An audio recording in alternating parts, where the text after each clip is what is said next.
All right, Ian. Yes. You know we love Twitch streamers. Sure. And Love nothing. them. I was just talking to you last week. I was like, when is Hollywood gonna come to Twitch and make a show out of one of my favorite Twitch streamers, Dr. Disrespect? Remember that conversation we had there? I do. Okay. I definitely remember that. So, streamer Dr. Disrespect, who does the 80s aesthetic again, and he has the mullet, and he's got the sunglasses and the, well and the known mustache. for filming in a toilet at E3 and getting banned. He did get banned from E3 for filming in a bathroom, and he did do breaking the fourth wall and admitting how he cheated on his wife on a stream. We talked about it in the podcast, how that was kind of weird. So that's what he's known for in the mainstream. But he inked a TV deal with the Walking Dead creators, Skybound.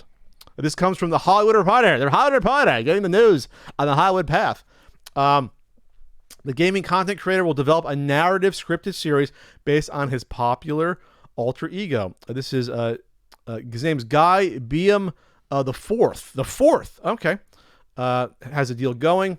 The new deal is the first kind for a Twitch personality. Over the past few years, Beam, as his over-the-top WWE-inspired alter ego Dr. Disrespect, has become one of the top streamers on the Amazon-owned platform, where he boasts more than 3.8 million followers and has amassed more than 100 million views. We are pretty early in terms of the creative and the directions we want to take it, Beam tells a Hollywood Reporter, but mentions they've had some early discussions around animation. All right, Ian. So, building a narrative TV show, a real TV show around a Twitch streamer. Going into the origins of the Twitch streamer's personality, and I guess the wacky antics and adventures that Twitch streamer gets in along the way. Is this something you'll watch on AMC if it comes out? No, it sounds absolutely awful. Would you like to expand on those thoughts? I mean, so what I imagine they'll probably, I mean, if it's animated, then that's, so they talk about how it's going to talk about how the Doctor became the Doctor. The only thing I could really see the only way I could see one of these types of shows working is if it went in like and I didn't like him or the show, but if it tried to go in like the direction of, say, like a Tom Green show or something like that.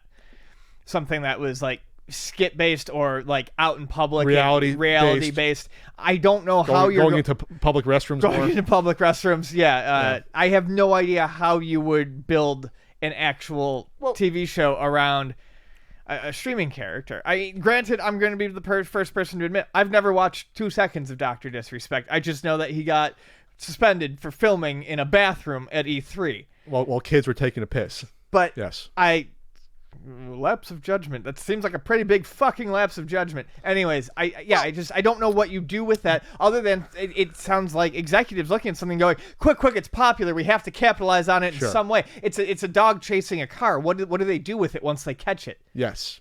They did that. Remember they tried to do that Fred movie that was a YouTuber from 10 years ago that... No, I don't remember that. He did the voice like this, and he was trying to be a little kid. They did a Nickelodeon movie. This is movie. Absolutely the most I'm ever going to know about it. Okay. So this is what the Skybound co-founder and CEO David Alpert says. There's lots of incredibly talented streamers, but there's something special about what Guy has done in creating this character. We really believe there's a unique world around the Doctor. Dr. Disrespect is maybe the largest figure to ever be in the video game space in the history of the world. A bit of on-brand marketing for the character's Bragi Osho persona. Okay. It's an entirely... I don't have to say this. I think when people think that they could take and drop someone popular in one medium into the other, that's going to be a natural fit. When streaming and being funny and ad-libbing and being a character doesn't mean you'll be able to write and star in a narrative show. Right. Those are two entirely different things. And it's not saying one is better than the other. No. They both take talent. I'm not actually going to sit here and say that the guy doesn't have some sort of talent to be as popular as he does, because he does. But it's that one, doesn't interest me. Two, it's non-transferable. No. Sometimes it can happen, but it's not an automatic thing. To me, it's as strange as you said that we're going to cast Dr. Disrespect in a Broadway musical. To me, it's just as like, what does one have to do with the other? Right. Nothing to do with one another. That's not to say that this can't be a success, but the likelihood of it being first a success critically, but getting the people that watch the 13-year-olds that watch the streamer to then watch it on cable TV.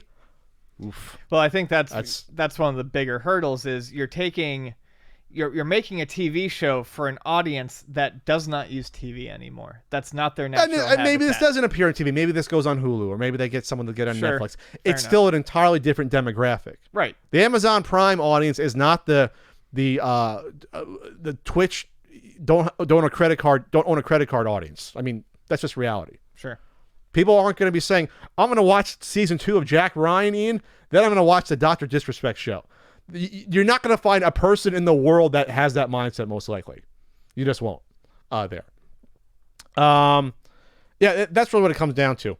Then it goes on to talk about, Ninja. Yeah, I hope we get Deal. a show about how Tyler Blevins became a ninja. Did you see our pal Ninja, what he said about place kicking, about kickers a couple weeks back? Yeah, he's a fucking dumbass. But I mean, I've said that before. How can you not kick the ball? That's your job. And people were not happy with that. Oh yeah, no, I saw. So they're like, how can you miss a snipe in Fortnite? And this is someone who was lucky enough, and I'm still scratching my head, what the fuck were they thinking, that appeared in the NFL 100th anniversary commercial last year. And then he goes on Twitter and criticizes a professional and amateur college football players that because they won't be able to make a field goal. When it's not easy to make a field goal, because the professional football players themselves can't do it. They got to hire specialists to do it, and even they have trouble doing it. If place kicking was easy, anyone could do it. And then he tried to say that, well, Fortnite has rotating and building. And it's like, my yes, fucking and God. kicking has real-life physics and wind. I can learn to be a good Fortnite player, Ian, probably in a month if I trained. It will take me 30 years to be a place kicker in the NFL. Or like you can't. I'm just done. I'm done with our pal. I'm canceling brunch, Ian.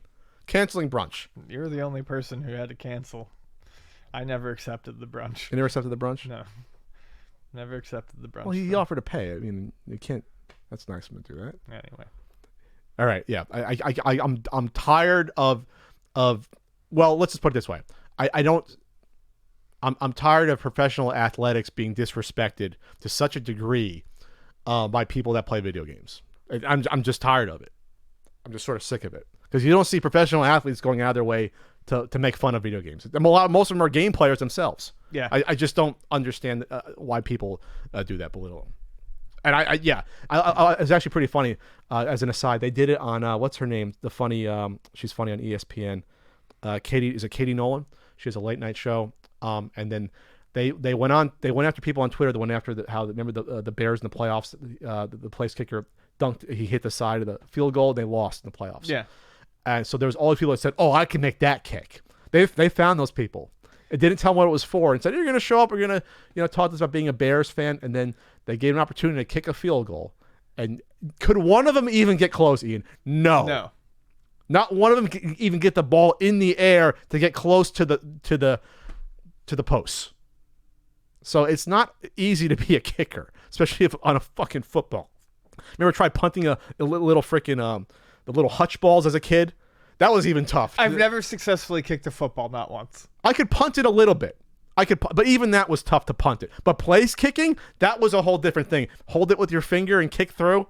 Break my finger or break someone's finger before I could kick that successfully. Right. That was tough. Anyway, sorry. We went on. Anyway, Dr. Disrespect show.